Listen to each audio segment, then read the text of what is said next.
그래서 1절입니다.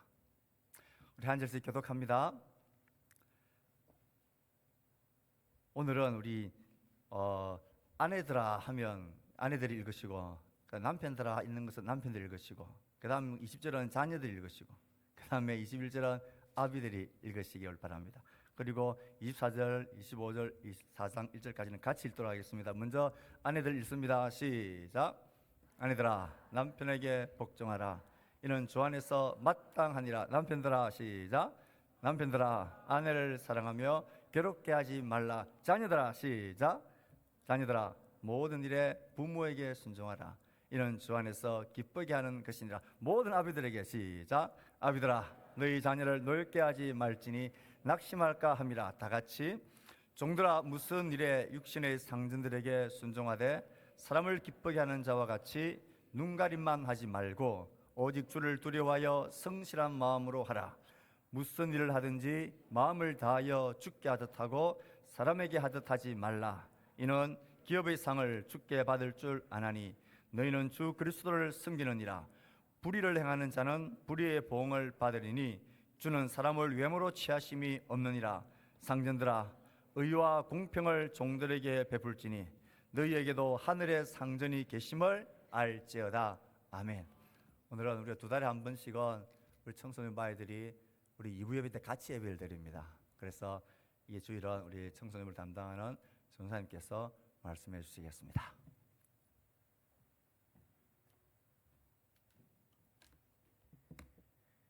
네, 먼저 기도 잠깐 하고 말씀 나누도록 하겠습니다. 하나님 감사합니다. 하나님이 저희들을 이 자리에 부르심을 믿습니다. 정말 이 부르심에 저희들이 믿음으로 나아갈 수 있도록 하여 주시옵소서. 특별히 부족한 종 이 자리에 세우셨습니다. 오직 하나님의 말씀만이 증거될 수 있도록 담대하게 증거될 수 있도록 하여 주시고, 듣는 자나 전하는 자나 부드러운 마음을 허락해 주셔서 그 말씀을 저희들이 열매 맺을 수 있는 삶을 살 수 있도록 도와주시옵소서. 이 모든 건 예수 그리스도 이름으로 기도드렸습니다. 아멘. 네, 한번 곁에 계신 분하고 인사 한번 해볼까요? 하나님이 당신을 부르셨습니다.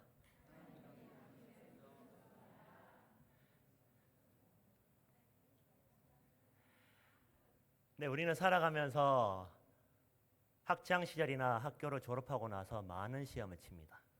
그리고 그 결과가 100점이면 대부분의 사람들은 만족합니다. 저 또한 만족했습니다. 지난 학기 때 제 자랑 같지만 한 과목이 100점이 나왔습니다.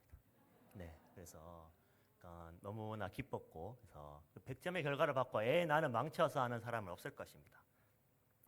그렇다면 우리의 인생을 점수로 매긴다면 몇 점일까요? 어떻게 살아야지 인생을 100점짜리 인생으로 만들 수 있을까요? 어느 강연회에서 진대재 전 정보통신부 장관이 외국인에게 들었다며 100점짜리 인생 사는 법에 대해서 소개했습니다. 영어의 알파벳을 시작하는 A는 1점, B는 2점, C는 3점, 그리고 Z는 26점에 각각 점수를 매겨봅니다. 그리고 인생에 있어서 꼭 필요한 단어를 대입시켜 100점이 나오는 것을 찾습니다. 예를 들어 사랑인 러브는 12점의 L, 15점의 O, 22점의 V, 5점의 E 이렇게 합산하면 54점이 나옵니다. 그리고 우리에게 필요한 돈을 뜻하는 money는 점수를 계산해 보니 72점이 나옵니다. 그리고 행운을 뜻하는 luck은 47점, 그리고 지식을 뜻하는 knowledge는 88점이 나옵니다. 열심히 일한다는 hardwork는 안타깝게도 98점이 나옵니다. 인생의 성공에 중요하다고 생각하는 단어들이 저마다 점수를 갖고 있지만 100점을 쉽게 나오지 않는 것 같습니다. 그러나 100점이 나오는 단어가 있습니다. 그것은 무엇일까요? 바로 태도, 자세를 뜻하는 attitude입니다. 사도 바울은 골로새서 서두에서 교회란 무엇인가, 예수님은 누구신가, 하나님의 자녀된 성도인 우리의 믿음 생활을 어떠해야 하는가, 성도들은 교회를 중심으로 어떤 신앙생활을 해야 하는가에 대해서 교훈하였습니다. 그리고 오늘 본문에서는 아내와 남편, 남편과 아내, 부모와 자녀, 자녀와 부모, 종과 상전, 상전과 종들의 관계에 대해서 자세하게 교훈하고 있습니다. 그러면 그리스도인으로서 우리가 100점짜리 인생을 가지기 위해서는 가져야 될 태도는 무엇일까요? 첫 번째로 부부 사이에 죽게 닫은 태도를 가져야 됩니다. 18절입니다. 아내들아 남편에게 복종하라. 이는 주 안에서 마땅하리라. 복종하라고 했습니다. 그런데 20절에 보니 자녀들아 모든 일에 부모에게 순종하라. 그리고 22절에는 종들아 모든 일에 육신의 상전에게 순종하되 라고 하고 있습니다. 다른 관계는 순종하라고 했는데 왜 아내에게는 복종하라고 했을까요? 복종과 순종은 어떻게 다를까요? 복종하다는 말은 아래에 두다란 뜻이고 순종하다는 말은 아래에서 듣다란 뜻입니다. 복종이란 억지로 하는 복종이 아니라 자발적인 복종을 의미합니다. 바울은 에베소서에서 훨씬 자세하게 언급하였습니다. 에베소서 5장 22절에서 24절을 보도록 하겠습니다. 아내들이여 자기 남편에게 복종하기를 주께 하듯 하라. 이는 남편이 아내의 머리됨이니 그리스도께서 교회의 머리된 것 같음이니 그가 바로 몸의 구주시니라. 그러므로 교회가 그리스도에게 하듯 아내들도 범사에 자기 남편에게 복종할지니라. 에베소서 5장에 보면 아내가 남편에 대할 때 주께 하듯 하라. 교회가 그리스도에게 하듯 아내들도 범사에 자기 남편에게 복종할지니라고 하였습니다. 우리가 교회 생활을 하면서 예수님을 사랑하고 섬기듯이 아내는 남편을 그런 마음가짐으로 대해야 한다는 교훈입니다. 이는 억압에 의하여 마지못해 하는 그런 말씀을 하는 것이 아닙니다. 아내는 매사에 남편을 대할 때 주께 닿는 마음으로 살아가라는 것입니다. 하나님께서는 남자와 여자를 동등하게 지으셨습니다. 그런데 남자를 가정의 머리로 정하셨습니다. 그래서 아내를 그 아래에 두셨습니다. 복종하라는 말씀은 그 위치를 인정하라는 말씀입니다. 이것은 위계적인 질서가 아니라 기능적인 질서입니다. 세상에 자발적으로 복종할 만큼 존경스러운 남편은 세상 그 어디에도 없습니다. 제 아내에게 물어보지 않았지만 마찬가지일 겁니다. 그럼에도 불구하고 저희 아들한테 항상 우리 가정의 1번은 저라고 얘기하고 있습니다. 전혀 존경스러울 부분이 없는 대로 말입니다. 그럼에도 아내들에게 공면합니다. 남편에게 복종하십시오. 주께 닫듯 하십시오. 자녀들에게 가정의 머리 된 권위가 아빠에게 있음을 복종하는 자세로 보여주십시오. 그것이 가정의 질서를 세우신 하나님 앞에서 마땅한 자세입니다. 또한 그렇게 할 때 남편에게 존경스러운 부분들을 분명 발견하게 될 것입니다. 이것이 아내들이 그리스도를 닮아가는 길입니다. 이어서 남편들에게 아내를 사랑하고 괴롭게 하지 말라고 했습니다. 괴롭게 하다는 것은 마음을 아프게 하고 분노를 일으키게 만드는 것입니다. 아내들은 남편이 자신의 말을 귀담아 들어주지 않을 때 괴롭습니다. 남편들은 주로 밖에서 일을 통해 무엇인가 기여하는 것 같은데 아내들은 소소한 일에 에너지가 많이 소진됩니다. 육아와 가사와 때로는 직장일까지 하면서 자신을 잃어갈 때 우리의 아내들은 괴롭습니다. 남편들에게 권면합니다. 아내를 사랑하십시오. 아내의 말을 귀담아 들어주는 것이 사랑의 시작입니다. 아내의 말을 귀담아 들어주는 것은 열 비타민보다 우리의 아내들을 건강하게 합니다. 남편이 아내를 어떻게 대해야 하는가는 우리 오늘 본문보다도 에베소서에서 훨씬 더 자세하게 설명하고 있습니다. 남편이 아내 사랑하기를 그리스도께서 자기 몸을 교회를 위하여 내어주신 사랑처럼 사랑하라고 했습니다. 남편이 아내를 사랑하되 자기 자신을 사랑하듯이 아내를 사랑하라고 했습니다. 그러므로 아내를 사랑하지 못하는 남편은 자기 자신을 사랑하지 못하는 상태라고 할 수 있겠습니다. 바울은 예수께서 교회를 사랑하시듯이 그렇게 아내를 사랑하라고 강조하고 있습니다. 그 어떤 형편, 그 어떤 처지에 있든지 서로 주 안에서 복종하며 사랑하며 주께 하듯 하며 살아가야 합니다. 이것이 바로 그리스도를 닮는 길입니다. 아내들은 그리스도께서 하나님 아버지 뜻에 복종하셨듯이 남편에게 복종하는 것이고 남편들은 그리스도께서 우리를 죽기까지 사랑하셨듯이 아내를 사랑해야 합니다. 이것이 주를 닮아 죽게 하는 것입니다. 계속해서 우리는 100점짜리 그리스도인이 되기 위해서 가져야 되는 태도는 무엇일까요? 두 번째로 부모와 자녀 사이에 죽게 다하는 태도를 가져야 합니다. 순종하라는 말은 복종하라는 말보다 훨씬 강도 높은 표현입니다. 자녀는 부모로부터 세상에 태어났고 성장하는 데 필요한 대부분을 부모로부터 공급받고 있습니다. 그러니 부모의 권위를 존중하고 순종해야 됩니다.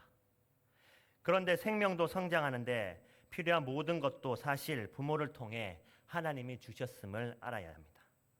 부모의 권위를 인정하고 순종하는 것을 통해 더 위에 계신 하나님의 권위에 순종하는 법을 배우도록 하셨습니다. 그래서 부모에게 순종하는 것은 주께 기쁨을 일으킵니다. 에베소서 6장 2절에서 3절입니다. 내 아버지와 어머니를 공경하라. 이것은 약속 있는 첫 계명이니 이로써 내가 잘되고 땅에서 장수하리라.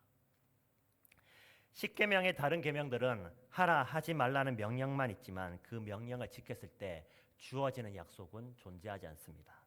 오직 부모를 공경하라는 5계명에만 내가 잘되고 땅에서 장수하리라는 약속이 있습니다. 그만큼 이 계명을 중히 여기셨다는 것입니다. 이어서 아비들에게 권면합니다. 가정의 머리가 아비라서 대표로 부른 것입니다. 부모 모두에게 자녀를 노엽게 하지 말라고 명령하십니다. 사람이 태어나서 가장 먼저 접하는 관계가 바로 부모와의 관계입니다. 절대적으로 의존하고 신뢰하는 인물이 바로 부모인 것입니다. 그래서 부모의 작은 행동에도 상처를 많이 받습니다. 물론 자녀들이 부모에게 훨씬 더 많은 상처를 줍니다. 부모가 받은 상처는 치유가 됩니다. 부모는 이미 굳어진 상태에 받은 상처이고 사랑하는 자녀에게 받은 것이기에 시간이 지나면 사라지게 됩니다. 그런데 어린 자녀가 받은 상처는 백지에 새겨진 것이기에 너무나도 오래갑니다. 아이들은 말랑말랑한 찰흙 같은 존재이기에 상처를 받은 상처로 말라 굳어지기에 노엽게 하지 말라라는 것입니다. 자녀가 노엽게 되면 낙심하게 됩니다. 자녀들은 어떨 때 노엽게 됩니까? 특히 주의해야 할 첫 번째는 부모의 지나친 기대입니다. 자녀에 대한 기대가 없는 부모는 세상 그 어디에도 없을 것입니다. 그럼에도 우리 아이는 특별하다 같은 생각은 당장 버려야 됩니다.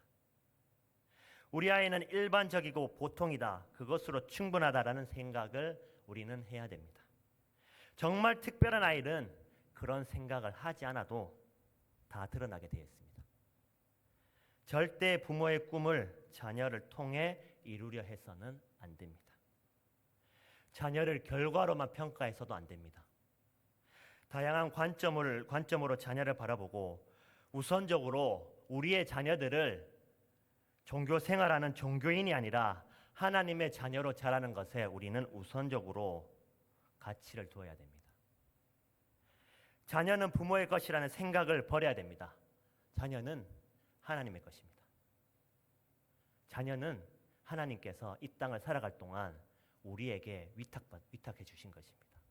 우리가 가장 신경 써야 될 것은 이 세상을 살아갈 동안 하나님의 자녀로 성장할 수 있도록 해야 된다는 것입니다. 자녀들을 노엽게 하지 않기 위해서 두 번째 우리가 주의해야 될 것은 오해와 과도한 징계입니다.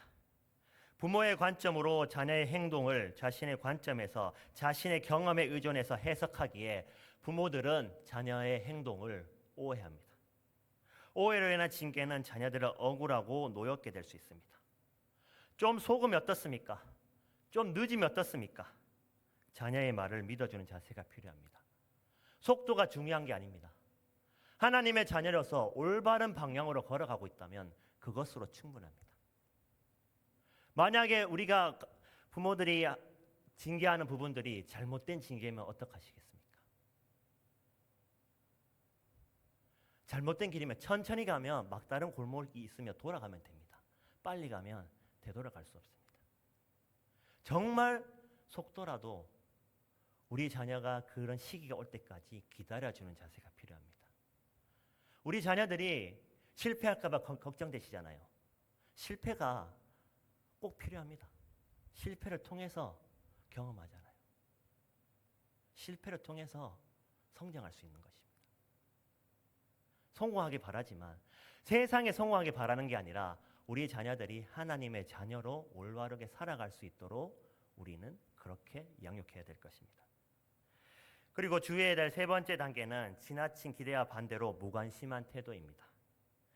부모가 다른 일에 바빠 자녀의 마음을 헤아리지 못합니다. 마지막으로 부부간의 불화입니다.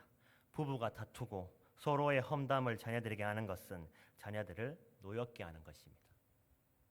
자녀는 부모에게 생존을 전적으로 의존하는데 그 부모가 불화한 것은 매우 심각한 불안감을 조성하는 것이기 때문입니다. 자녀에게 많은 재산을 유산으로 남겨두려고 하지 마십시오. 서로 복종하고 사랑하는 모습을, 부모의 모습을 남겨주기 바랍니다. 자녀에게 줄 수 있는 최고의 선물이 바로 그것입니다. 마지막으로 우리가 100점짜리 그리스도인이 되기 위해 가져야 될 태도는 무엇일까요? 세 번째로 종과 상전에서 죽게 하는 태도를 가져야 됩니다.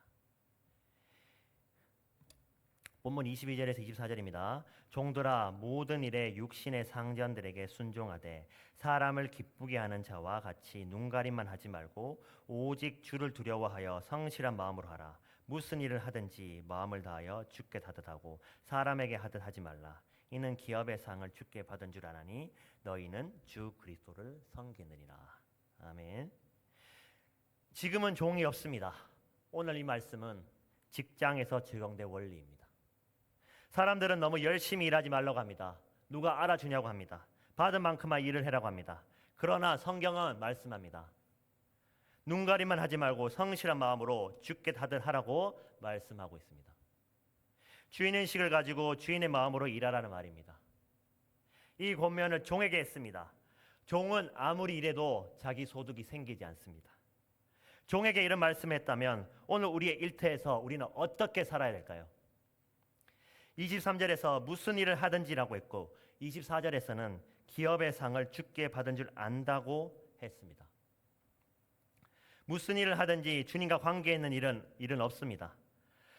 그렇기에 그 일이 무엇이느냐에 상관없이 주께 다들 했다면 주께 상을 받은 것입니다.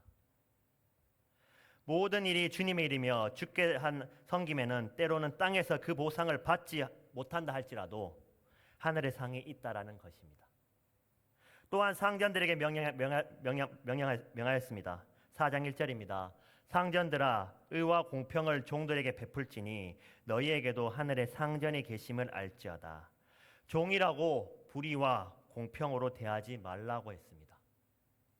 직장에서 높은 지위를 가지고 계신 분들에게 권면합니다. 부당한 대우를 하거나 자신이 원하는 것을 얻으려고 당연한 듯이 부하 직원을 지나치게 쥐어짜지 마시기 바랍니다.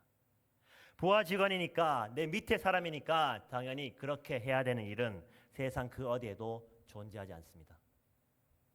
신명기 24장 15절입니다. 그 품삯을 당일에 주고 해진 후에까지 미루지 말라.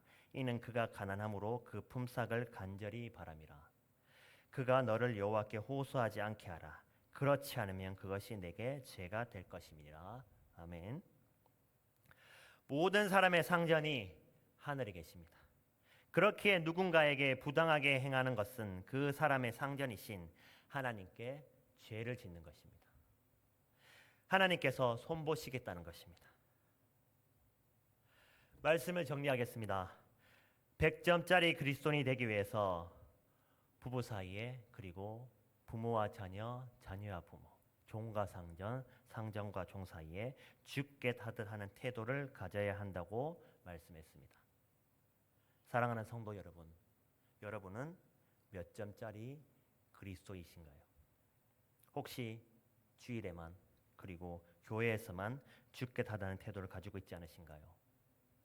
아니면 내가 좋아하는 사람들에게만 주께 다는 태도를 가지고 하지 않으신가요? 아니면 나보다 높은 사람들에게만 주께 다는 태도를 가지고 있지 않으신가요? 속해 있는 어디에서나 주 안에서 부부, 부모, 자녀, 종과 상전, 상전과 종으로서 신분으로 인하여 교만하거나 탄식하지 말고 죽게 하는 태도로 살아감으로 주님의 긍휼과 은총을 누리며 100점짜리 그리스도인으로 살아가시기를 간절히 바라겠습니다. 네, 기도하시겠습니다.